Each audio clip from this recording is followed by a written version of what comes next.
ఎవరు పడ్డారు అవమానాలు? ఎవరి గురించి?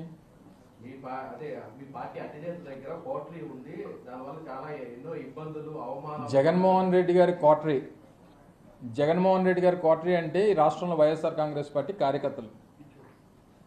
జగన్మోహన్ రెడ్డి గారి క్వార్టరీ అంటే ఈ రాష్ట్రంలో వైఎస్ఆర్ కాంగ్రెస్ పార్టీ మొదటి నుంచి 14 సంవత్సరాలుగా జగన్మోహన్ రెడ్డి గారి కోసం, పార్టీ కోసం కష్టపడి పనిచేస్తున్నటువంటి కార్యకర్తలే జగన్మోహన్ రెడ్డి గారి క్వార్టరీ.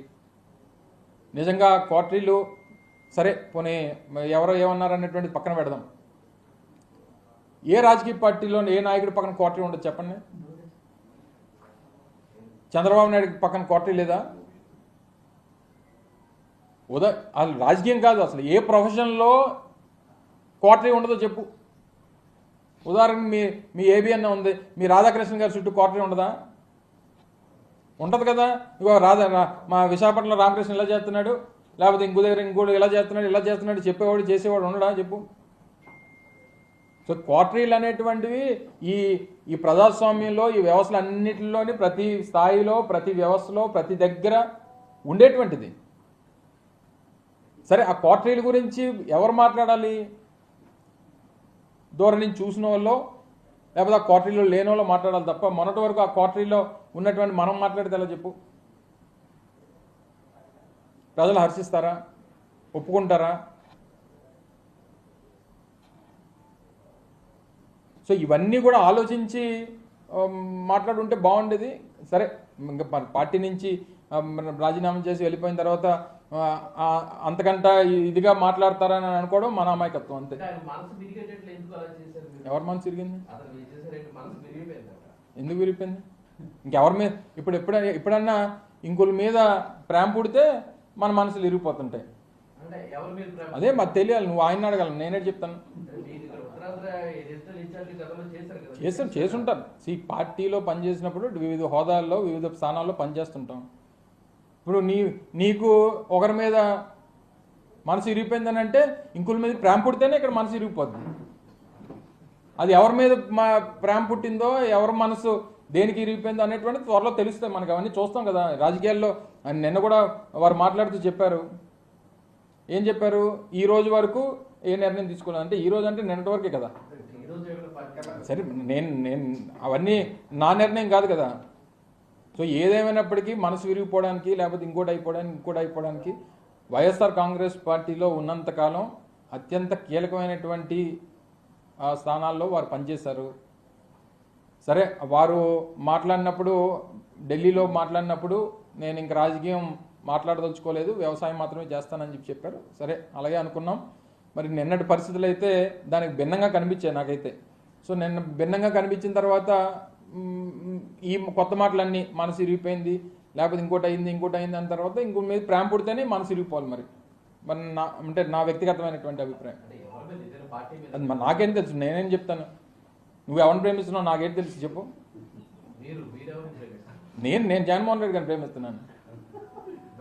మరి నేను ఆయన ప్రేమిస్తున్నాను, నేను అది చెప్పగలను. కానీ నువ్వెవరిని ప్రేమిస్తున్నావు నేనే చెప్తాను. మరి నేను ఎప్పుడు వినలేదు ఆ డైలాగ్. నేను కూడా అదే అంటున్నా. ఇప్పుడు రాజకీయాల్లో మొన్న జరిగినటువంటి పరిణామాలు, వచ్చినటువంటి ఫలితాల తర్వాత అనేక పరిణామాలు చూసాం.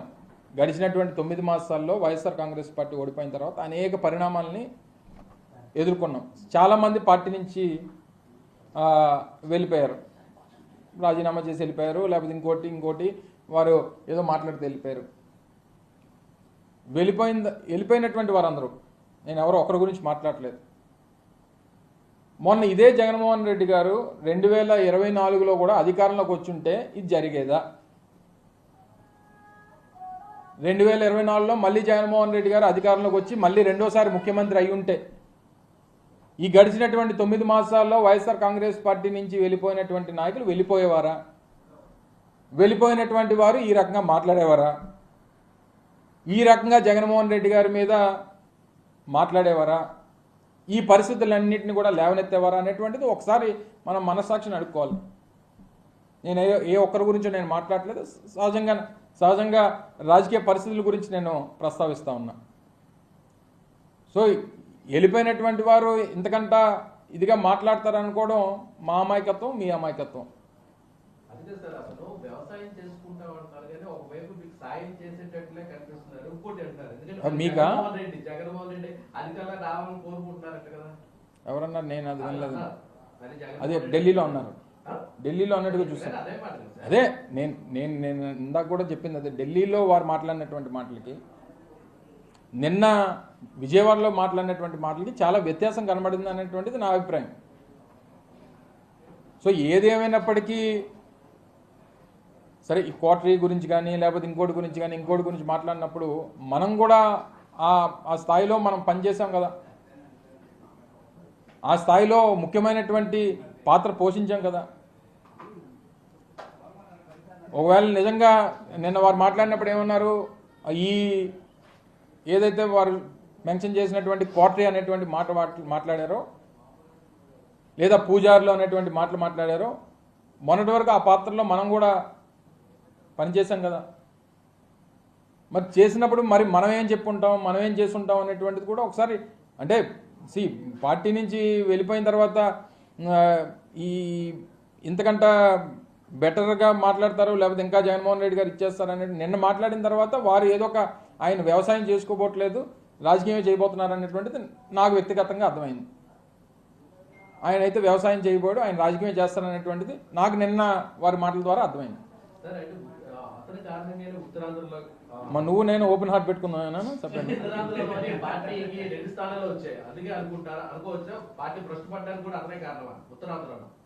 మొన్న చంద్రబాబు నాయుడుకి 2019లో 23 స్థానాలు వచ్చాయి. సరే, ప్రతిపక్ష హోదా రావచ్చు, ఓట్లు ఎన్ని వచ్చాయి చూసాం, అన్నీ జరిగాయి. సరే పక్కన పెట్టి ఇవన్నీ ఏదేమైనప్పటికీ ఎన్ని సీట్లు వచ్చాయి ఏది వచ్చాయి అనేటువంటి పక్కన పెట్టేస్తే అధికారం ఉన్నప్పుడు ఒకలాగా, అధికారం లేనప్పుడు ఒకలాగా. రాజకీయాల్లో అందులోని ప్రజాస్వామ్యంలో ఎప్పుడు అధికారం అనేటువంటిది మనతో ఉండిపోదు కదా. ఒకసారి ప్రతిపక్షంలో ఉంటాం, సరే జరిగినటువంటి పొరపాట్లు ఏమైనా సరిదిద్దుకుంటాం, ప్రజల్లోకి వెళ్తాం, ప్రజలకు చెప్పుకుంటాం, మళ్ళీ అవకాశం ఇస్తారు ప్రజలు. It's a continuous process. ఒకసారి ప్రతిపక్షం, ఒకసారి రాత్రిపూట పగలు వస్తుంది, పగలిపోతే రాత్రి వస్తుంది.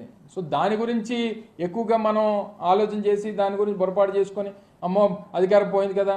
ఇప్పుడు సొసైటీలో కూడా ఏమైపోయిందనంటే అంటే రాజకీయాల్లో మూడు పార్టీలు ఉన్నాయి ఇప్పుడు. అంటే ఒకటి కూటమి అనుకో, ఆ 3 పార్టీలు కలిపి ఒకటి. గ్రామాల్లో కానీ మధ్య మనం చూస్తున్నాం రాజకీయాల్లో వైఎస్ఆర్ కాంగ్రెస్ పార్టీ ఒక వర్గం ఉంటే, తెలుగుదేశం పార్టీ మిగిలిన రాజకీయ పార్టీలు ఒక వర్గం ఉంటే, అధికార పార్టీ వర్గం ఒకటి తయారైంది కొత్తగా. అంటే వాళ్ళకి పార్టీలతో పని లేదు, ఏ పార్టీ అధికారంలో వస్తే ఆ పార్టీ. ఇది అధికార పార్టీ బ్యాచ్ ఇది. వీళ్ళకి ఏంటంటే వీళ్ళు ఏ పార్టీ అధికారంలో ఉంటే ఇంకా వాళ్ళు అంటే ఒక సెకండ్, ఒక నిమిషం మనం అధికారం లేకుండా ఉండలేమనేటువంటిది. అంటే వాళ్ళు ఫైటింగ్ నేచర్ కానీ లేకపోతే ఫైట్ చేయాలనేటువంటి తపన కానీ లేకపోతే ప్రజల పక్షాన్ని నిలబడాలి, ప్రతిపక్షం చూడాలనేటువంటి ఆలోచనలు కొంతమందికి ఉండవు. అందుకనే గడిచినటువంటి 9 మాసాలుగా అనేక మంది ఈ పార్టీ నుంచి వెళ్ళిపోయినటువంటి వారు అనేక కారణాలు చెప్పి వెళ్ళిపోతూ ఉన్నారు.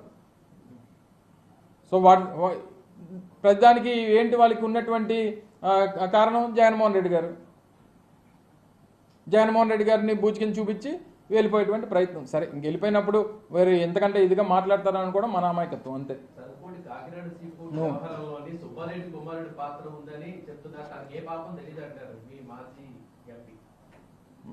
సరే, ఏది ఉన్నా ప్రభుత్వం వాళ్ళది.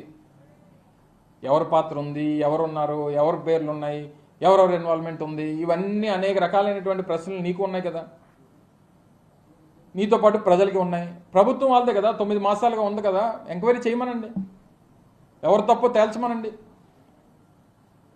నేను వచ్చి చెప్పేస్తాను 4 పేర్లు. మొన్న ఏదో ఒక ఇష్యూ అయింది, అందులోని ఏబిఎన్ రాధాకృష్ణ గారు ఉన్నారని చెప్పి నేను చెప్పేస్తాను, అయిపోద్ది, నిజం అయిపోద్దా? లేకపోతే ఇంకొకరు ఉన్నారు, సరే ఎవరు, అందుకనే ఎంక్వైరీ చేయమంటాను. నేను కానీ మా పెద్దలు సత్యబాబు గారు కానీ అనేక సందర్భాల్లో ఈ వేదికల మీద మీతో మాట్లాడినప్పుడు అనేక సందర్భాల్లో చెప్పాం. మా మీద అనేక ఆరోపణలు చేశారు, మా ప్రభుత్వం మీద చేశారు, ఆ రోజు మా మీద చేశారు, వ్యక్తిగతంగా చేశారు. ఎంక్వైరీ చేయండి. పార్టీ మీరే అధికారంలో ఉన్నారు కదా. ప్రతిపక్షంలో ఉండి ఆరోపణలు చేయడం వేరు, అధికార పార్టీలో ఉండి ఆరోపణలు చేయడం అనేటువంటిది అమాయకత్వం. కేవలం రాజకీయం, ఇమేజ్ డ్యామేజ్ చేయాలి, ఏదో రకంగా రాజకీయంగా మా క్యారెక్టర్స్ని అసాసినేట్ చేయాలనేటువంటిది వారి తపన.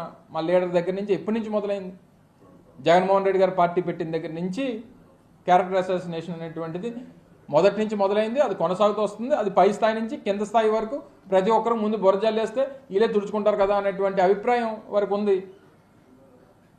సో ఈ పరిస్థితుల మధ్య వీరి తాలూకా ఆలోచనలు అంతకంటే గొప్పగా ఉంటాయి అనుకోవడం అనేటువంటిది మరి వారి అమాయకత్వం అనుకోవాలో మా అమాయకత్వం అనుకోవాలో అనేటువంటి వారు నిర్ణయించుకోవాలి. ఇప్పుడు వరకు ఏబిఎన్ ఆంధ్రజ్యోతి టీవీతో మాట్లాడాను, మళ్ళీ ఇప్పుడు ఆంధ్రజ్యోతి అంతా చెప్పాను, నువ్వు రాకముందు అంతా చెప్పాను, మళ్ళీ నువ్వు సేమ్ క్వశ్చన్స్ అడుగుతున్నాను. సేమ్ చెప్పు, కొత్తగా ఉంటే చెప్పు, మళ్ళీ రిపీట్ చేయలేను. నువ్వు ఇంకేదైనా ఉంటే చెప్పు, కొత్తగా అడిగి చెప్తాను. ఓకే.